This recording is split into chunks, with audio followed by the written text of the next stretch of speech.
से मतलब उनसे सिर्फ अपने वोट से जरूरत हो और बस काम से काम रही है वो। लेकिन क्या करेंगे ये तब तक के हमारे धरती पे हमारे जवानों का ये गर्दन की कटात रही, कब तक की खून से धरती माता सिंचात रही। हमारे फिर आप अंदर एक ना एक खजल का टुकड़ा बा।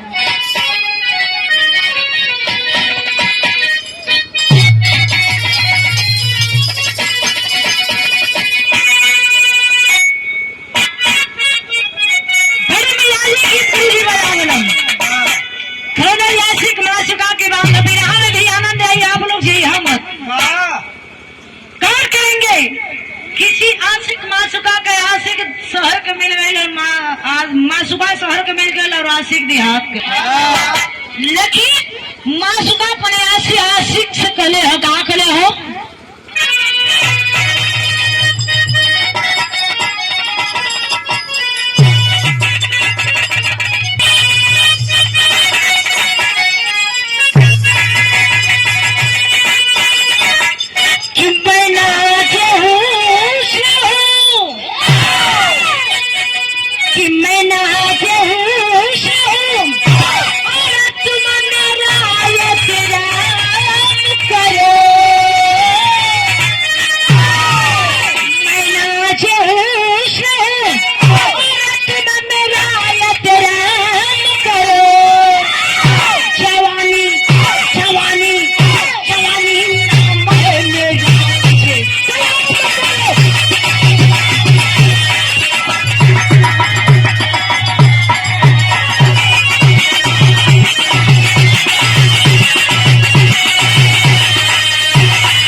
काम है बताइएगा, बता रहे लोग काम।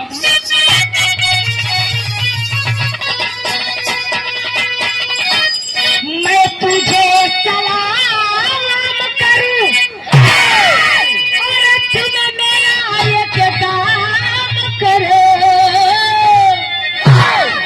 मैं तुझे सलाम करूं और तुम मेरा एक काम करो। अपनी माता जवानी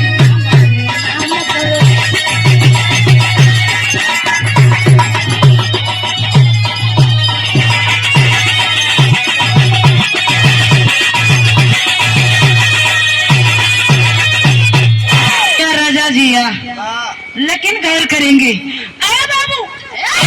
लेकिन हमें हिंदुस्तान के जवानों की आवाज है। क्या आवाज है?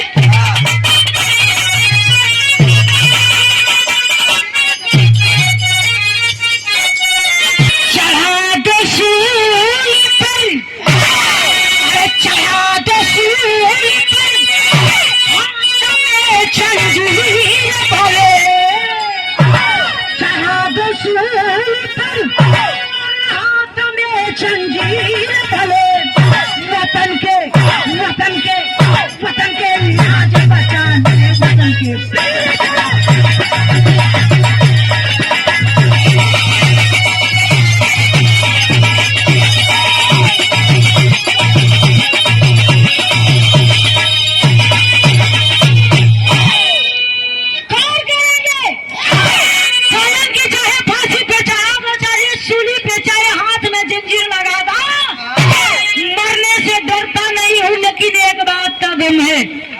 कि कभी ये भारत माता के कभी हम इनकर सम्मान जाए ना दे, जान दे दे लेकिन शान जाए ना दे।